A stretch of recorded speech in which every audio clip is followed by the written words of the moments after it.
Zabieramy Was dziś w niezwykłą podróż do jednego z naszych ulubionych regionów w Polsce. Tu niemal co krok natkniecie się na niezwykłą atrakcję z bogatą i tajemniczą historią. Co Was czeka? Ekscytująca wyprawa na Dolny Śląsk. Podróż do jednej z najbardziej fascynujących krain w Polsce, gdzie historia i natura tworzą niepowtarzalną mozaikę atrakcji turystycznych. Ten wyjątkowy skrawek naszego kraju zachwyca różnorodnością. Majestatyczne pasma górskie, malownicze doliny, tajemnicze podziemia i monumentalne zabytki architektury. Nawet najbardziej wybredny turysta znajdzie tu coś dla siebie. W pierwszej części naszej filmowej podróży po 66 największych atrakcjach Dolnego Śląska zabierzemy Was w niezwykłą wyprawę śladami historii militarnej i duchowej tego regionu. Poznamy imponujące fortyfikacje, tajemnicze podziemne kompleksy z czasów II wojny światowej, a także monumentalne świątynie i klasztory. Te obiekty nie są tylko świadectwem burzliwej historii regionu, ale również przykładem niezwykłego kumsztu dawnych budowniczych. Zapraszamy do odkrycia fascynujących miejsc, które stanowią istotną część dziedzictwa Dolnego Śląska.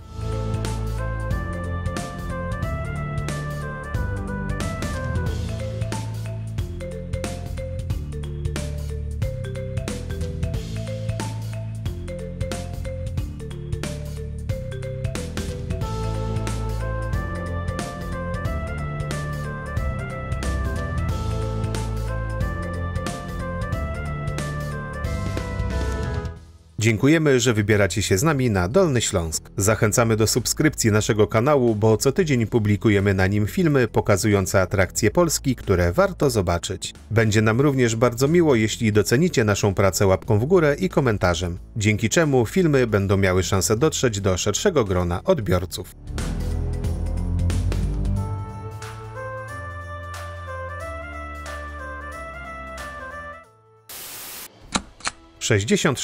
Twierdza Srebrna Góra.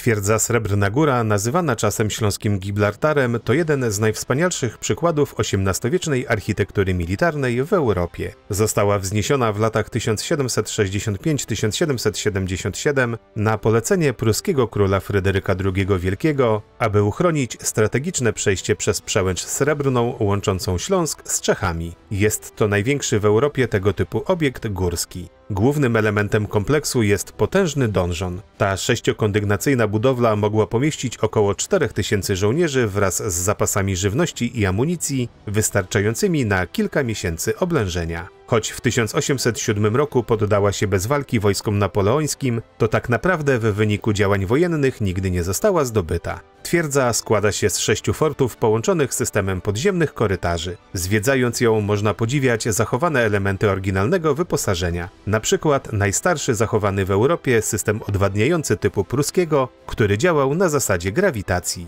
W 2004 roku twierdza została uznana za pomnik historii, co podkreśla jej wyjątkową wartość dla polskiego dziedzictwa kulturowego. Na jej terenie organizowane są różnorodne wydarzenia historyczne i kulturalne, w tym widowiskowe rekonstrukcje.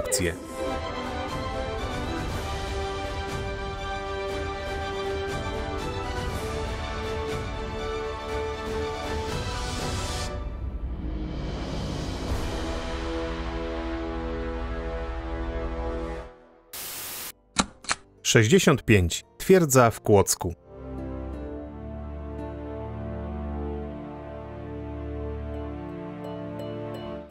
Twierdza w Kłodzku to monumentalny zabytek architektury militarnej górujący nad historycznym Starym Miastem. Historia tego obiektu sięga X wieku, kiedy to na wzgórzu powstał pierwszy gród obronny. W kolejnych stuleciach była systematycznie rozbudowywana, by ostatecznie w XVIII wieku pod panowaniem pruskim przybrać swoją obecną, imponującą formę. Fryderyk II Wielki przekształcił ją w jedną z najpotężniejszych fortyfikacji w Europie. Twierdza nigdy nie została zdobyta siłą, co świadczy o jej mistrzowskim wykonaniu. W późniejszych latach służyła jako więzienie, gdzie przetrzymywano m.in. uczestników powstań śląskich. Podczas II wojny światowej w podziemiach twierdzy Niemcy prawdopodobnie prowadzili tajemnicze prace badawcze, których cel do dziś pozostaje niewyjaśniony. Współczesnych turystów najbardziej fascynują podziemne korytarze minerskie. System ten służył nie tylko do przemieszczania się załogi, ale przede wszystkim do wysadzania terenu pod nacierającym wrogiem. Z murów twierdzy rozciąga się przepiękna panorama Kłodzka i okolicznych pasm górskich.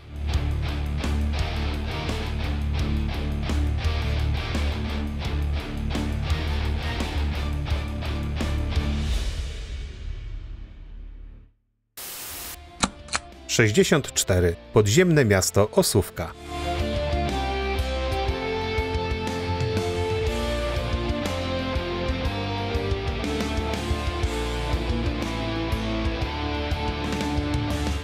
Podziemne miasto Osówka to część położonego w górach Sowich kompleksu Rize. Jest to jeden z najbardziej tajemniczych i fascynujących kompleksów militarnych z czasów II wojny światowej, którego budowę Niemcy rozpoczęli w 1943 roku. W jego ramach powstała sieć podziemnych korytarzy o do dziś niewyjaśnionym przeznaczeniu. Według różnych teorii miała to być tajna kwatera Hitlera, podziemna fabryka broni lub schron dla najwyższego dowództwa III Rzeszy. Drążyło je ponad 2000 więźniów z pobliskiego obozu Grossrosen. Wielu z nich przypłaciło tę pracę życiem. Do najbardziej intrygujących elementów kompleksu należy potężna hala z żelbetową konstrukcją przypominającą niedokończony bunkier oraz system podziemnych korytarzy o łącznej długości ponad 1700 metrów. Na powierzchni zachowały się pozostałości betonowych budowli. Osówka wciąż kryje wiele tajemnic. Do dziś odkrywane są nowe fragmenty, a historycy i pasjonaci próbują rozwikłać zagadkę jej prawdziwego przeznaczenia.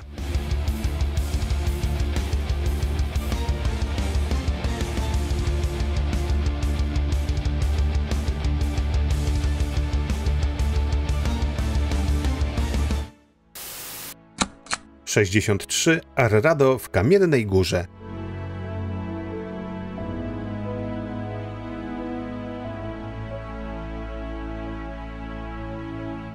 Historia położonego w sercu Kamiennej Góry kompleksu Arrado sięga czasów II wojny światowej, kiedy to pod Górą Parkową naziści rozpoczęli budowę tajemniczego kompleksu podziemnych tuneli. Po wojnie korytarze przez długie lata pozostawały zapomniane. Dopiero w XXI wieku podjęto inicjatywę rewitalizacji tego miejsca, tworząc nowoczesny kompleks turystyczny. Główną atrakcją jest podziemna trasa turystyczna, gdzie można zobaczyć autentyczne tunele wykute w skale. Podczas zwiedzania można poznać historię ich powstania oraz zobaczyć ekspozycje związane z okresem II wojny światowej. Szczególnie interesujący jest fakt, że część korytarzy pozostaje wciąż niezbadana, co dodaje miejscu aurę tajemniczości. Obecnie zwiedzanie obiektu, które jest połączeniem widowiska historycznego z nowoczesnymi atrakcjami, to wyjątkowe doświadczenie.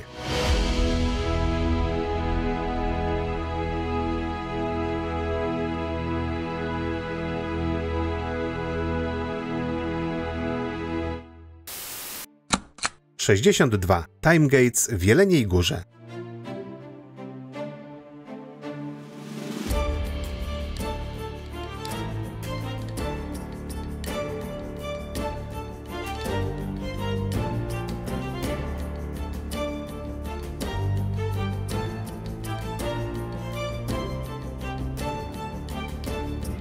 Time Gates, Bramy Czasu w Jeleniej Górze to miejsce, które od 2019 roku fascynuje zarówno mieszkańców, jak i turystów. Ta atrakcja mieści się w dawnych podziemiach średniowiecznych fortyfikacji miasta. Nie jest to zwykłe muzeum, to multimedialna podróż w czasie przez historię Jeleniej Góry i regionu Karkonoszy. Wyjątkowe połączenie nowoczesnej technologii z autentycznymi historycznymi przestrzeniami. Podziemna trasa została wyposażona w najnowocześniejsze rozwiązania multimedialne, w tym mapping 3D, hologramy i interaktywne instalacje. Podczas zwiedzania można poznać fascynujące legendy i historie związane z regionem, posłuchać opowieści o duchu gór oraz dowiedzieć się więcej o dawnym życiu mieszkańców i rozwoju miasta. Usłyszeć, jaki wpływ wywarli na ten region poszukiwacze minerałów i kamieni szlachetnych. Time Gates zostało stworzone z myślą o edukacji przez zabawę i taką rolę spełnia doskonale. Przyciąga rokrocznie tysiące zwiedzających i jest jednym z głównych punktów na turystycznej mapie Dolnego Śląska.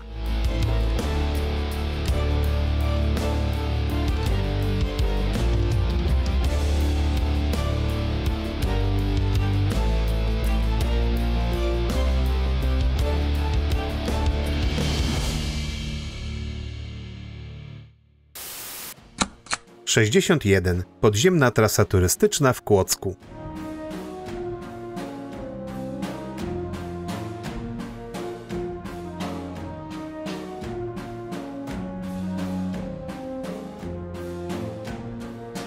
Podziemna trasa turystyczna w Kłodzku to fascynujący labirynt korytarzy i komór wykutych w skale pod historycznym centrum miasta. Pierwsze chodniki zaczęto drążyć już w XIII stuleciu, jednak główny ich rozwój przypada na wiek XVI i XVII, gdy Kłodzko intensywnie się rozwijało jako miasto handlowe. Pierwotnie podziemia pełniły funkcje magazynów kupieckich, przechowywano tam głównie piwo, wino oraz żywność. Niektóre korytarze były tak wąskie, że kupcy musieli transportować beczki z towarem w pozycji pionowej. W późniejszym okresie podziemia służyły mieszkańcom jako schronienie podczas wojen i oblężeń. Podczas II wojny światowej Niemcy planowali przekształcić część podziemi w schron przeciwlotniczy, jednak planów tych nie zrealizowano. Obecnie trasa turystyczna liczy około 600 metrów i prowadzi przez 3 kondygnacje. Niespotykanym jej elementem jest tzw. studnia niewolników. Głęboki szyb, który według legend był miejscem kar dla więźniów. W rzeczywistości służył on jednak jako studnia miejska i punkt czerpania wody. Wizyta w podziemiach to okazja do poznania legend miejskich i tajemnic dawnego Kłodzka.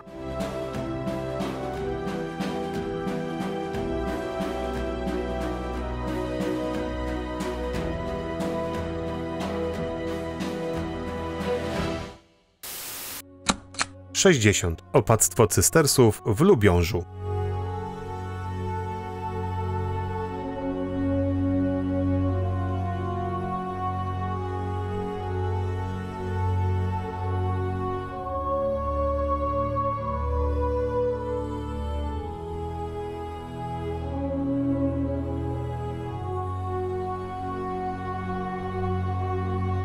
Opactwo cystersów w Lubiążu stanowi jeden z największych kompleksów klasztornych w Europie i jest prawdziwą perłą architektury barokowej na Dolnym Śląsku. Jego historia rozpoczęła się w XII stuleciu, gdy książę Bolesław Wysoki sprowadził tu zakon cystersów. Przez kolejne stulecia klasztor pełnił rolę znaczącego ośrodka kulturalnego i gospodarczego Śląska. Największy rozkwit opactwa przypadł na XVII i XVIII wiek. To właśnie wtedy powstała większość zachowanych do dziś zabudowań, które zachwycają swoim przepychem i rozmachem architektonicznym. Najbardziej imponującym elementem kompleksu jest Pałac Opatów z monumentalną fasadą o długości 223 metrów. We wnętrzu pałacu znajduje się słynna sala książęca ozdobiona unikatowymi freskami Michała Wilmana oraz reprezentacyjna sala książęca z bogatą dekoracją stiukową. Całość kompleksu dopełniają zachowane fragmenty dawnych ogrodów. Mimo że nie wszystkie części są obecnie dostępne dla zwiedzających, opactwo pozostaje jednym z najcenniejszych zabytków Dolnego Śląska. Zwiedzający mogą poznawać jego tajemnice pod okiem przewodników, którzy oprowadzają po najciekawszych udostępnionych częściach klasztoru.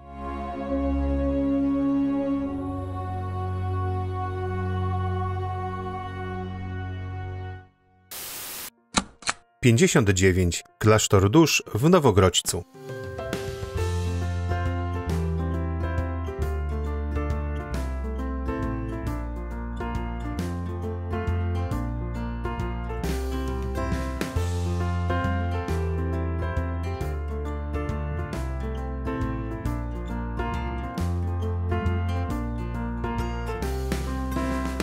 Klasztor dusz w Nowogrodźcu to dawny konwent sióstr Magdalenek, którego historia sięga XIII wieku. Ufundowany został przez księcia Henryka Brodatego dla zakonu świętej Marii Magdaleny od pokuty. Mniszki, zwane potocznie Magdalenkami, prowadziły tu działalność do czasów reformacji w XVI wieku. Po sekularyzacji część pomieszczeń była wykorzystywana przez lokalną społeczność, jednak obiekt stopniowo popadł w ruinę. Nazwa Klasztor dusz wywodzi się z lokalnych podań i legend, według których w murach klasztoru można spotkać duchy dawnych zakonnic. Te opowieści przyczyniły się do powstania swoistej otoczki tajemniczości wokół tego miejsca. Obecnie obiekt w formie malowniczych ruin stanowi niezwykłą atrakcję turystyczną. Zachowane fragmenty pozwalają wyobrazić sobie dawną świetność budowli. Mimo upływu czasu można tu wciąż podziwiać niektóre elementy architektoniczne.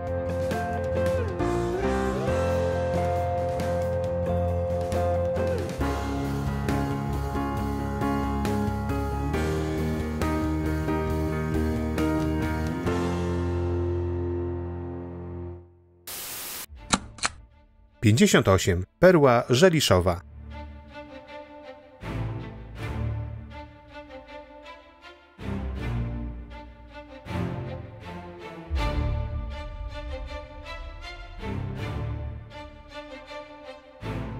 Perła Żeliszowa, czyli ewangelicki kościół łaski pod wezwaniem Świętej Trójcy, to niezwykły zabytek architektury sakralnej. Świątynia została wzniesiona pod koniec XVIII wieku jako jeden z 6 śląskich kościołów łaski, które powstały na mocy ugody z Alnstadt. Jej wnętrze zostało zaprojektowane na planie elipsy, co było jak na owe czasy nowatorskim rozwiązaniem architektonicznym. Najbardziej charakterystycznym elementem świątyni jest imponująca kopuła wsparta na 8 filarach. We wnętrzu kościoła na szczególną uwagę zasługiwały niegdyś empory wsparte na kolumnach oraz bogato zdobiona ambona. Niestety przez wiele lat obiekt pozostawał opuszczony i uległ znacznej degradacji. Jednakże w ostatnich latach podjęto intensywne działania mające na celu uratowanie tego cennego zabytku. Obecnie Perła Żeliszowa, mimo zniszczenia, przyciąga miłośników architektury i historii z całej Polski. -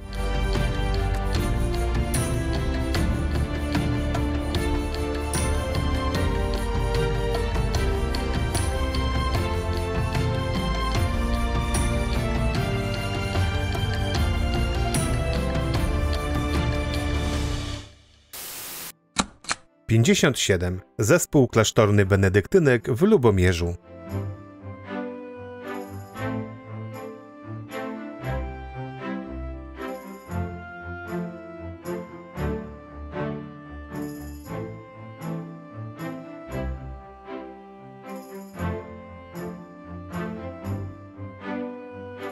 Zespół klasztorny benedyktynek w Lubomierzu to wyjątkowy zabytek, którego historia sięga XIII wieku. Założony został w 1278 roku przez księżną Agnieszkę, żonę księcia Bolka I Surowego. Sercem kompleksu jest barokowy kościół pod wezwaniem Wniebowzięcia Najświętszej Marii Panny. Został on przebudowany w XVIII stuleciu. Jego wnętrze zachwyca bogactwem zdobień i fresków autorstwa znanych śląskich artystów. Na szczególną uwagę zasługuje imponujący ołtarz główny oraz ambona z początku XVIII wieku. Obok kościoła znajduje się dawny klasztor benedyktynek, który obecnie pełni funkcję domu pomocy społecznej. W pomieszczeniach klasztornych zachowało się wiele cennych eksponatów, w tym starodruki, obrazy i rzeźby sakralne. Szczególnie cenny jest zbiór XVIII-wiecznych paramentów liturgicznych i naczyń używanych podczas nabożeństw. Warto zwrócić uwagę na zachowane fragmenty murów obronnych z basztami, które niegdyś chroniły klasztor. W ogrodzie przyklasztornym do dziś można podziwiać starodrzew i pozostałości dawnego założenia ogrodowego. -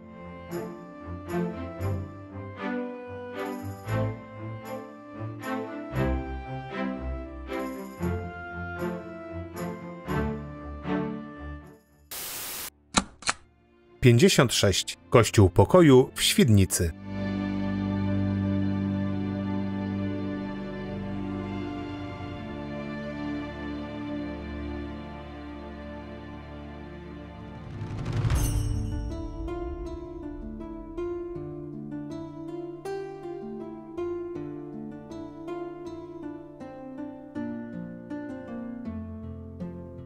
Kościół Pokoju w Świdnicy to zabytek sakralny będący świadectwem burzliwej historii Śląska. Świątynia powstała w połowie XVII wieku jako rezultat postanowień pokoju westfalskiego kończącego wojnę 30-letnią. Cesarz Ferdynand III Habsburg zezwolił wówczas śląskim protestantom na budowę kościołów, jednak pod wieloma ograniczeniami. Musiały powstać poza murami miast, wyłącznie z nietrwałych materiałów, bez wież i dzwonów. Mimo tych restrykcji świdniccy ewangelicy stworzyli imponującą budowlę, która może pomieścić 7,5 tysiąca wiernych. Jest to największy drewniany kościół w Europie. Jego wnętrze zachwyca bogactwem barokowego wystroju. Zdumiewa przepiękny ołtarz, ambona oraz czterokondygnacyjne empory zdobione malowidłami przedstawiającymi sceny biblijne i herby szlacheckich rodów protestanckich. Pomimo użycia nietrwałych materiałów budowlanych, kościół przetrwał ponad 350 lat. Świadczy to o kunście ówczesnych budowniczych. W jego konstrukcji wykorzystano technikę szachulcową,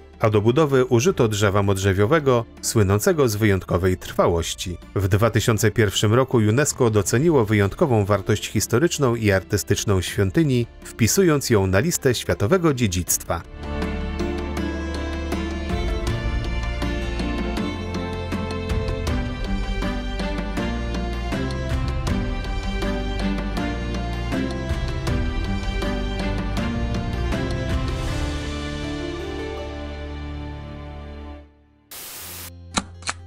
55. Kościół Pokoju w Jaworze.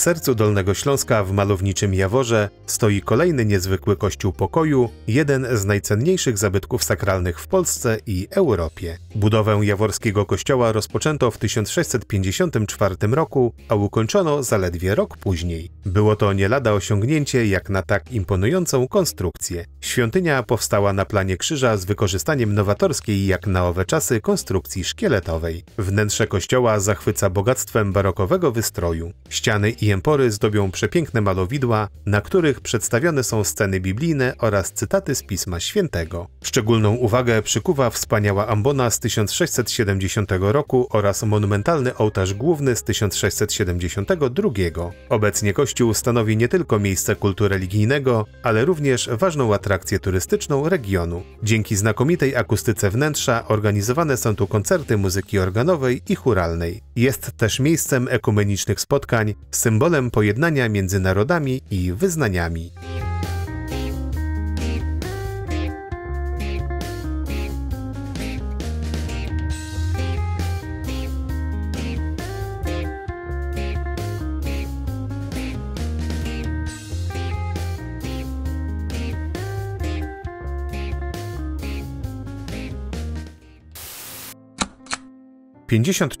Muzeum Gross-Rosen w Rogoźnicy.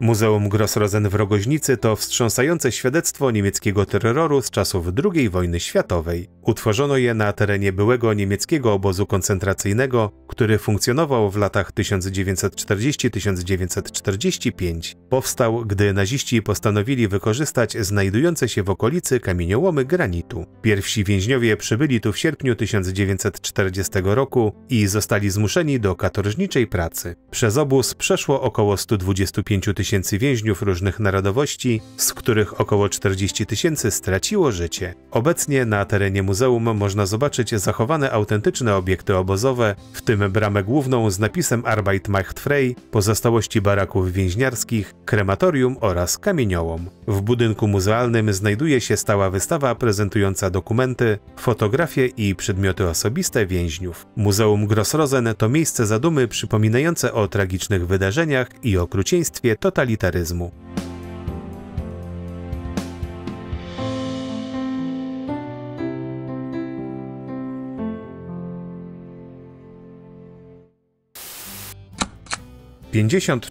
Stara kopalnia w Wałbrzychu.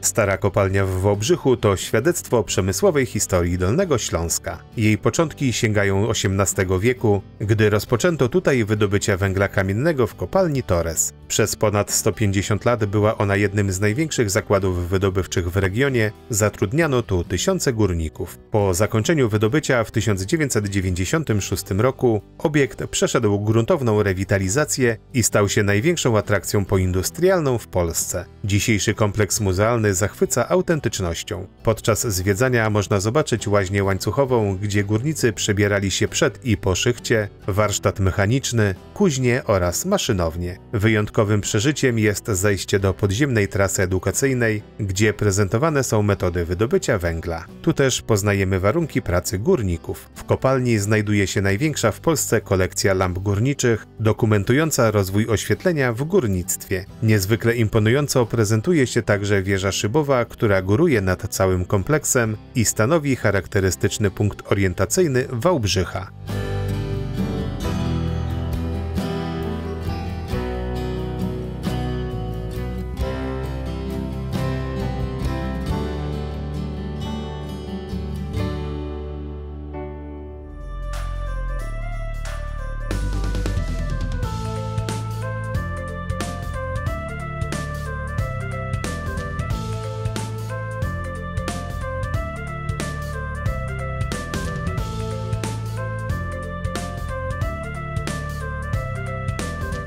I na tym kończymy pierwszy rozdział wycieczki po wyjątkowych, naszym zdaniem, atrakcjach Dolnego Śląska. Niektórym z Was pewnie przychodzi do głowy myśl, że o czymś zapomnieliśmy, więc już dziś zapraszamy Was na kolejną część, bo Dolny Śląsk jest pełen niesamowitych atrakcji.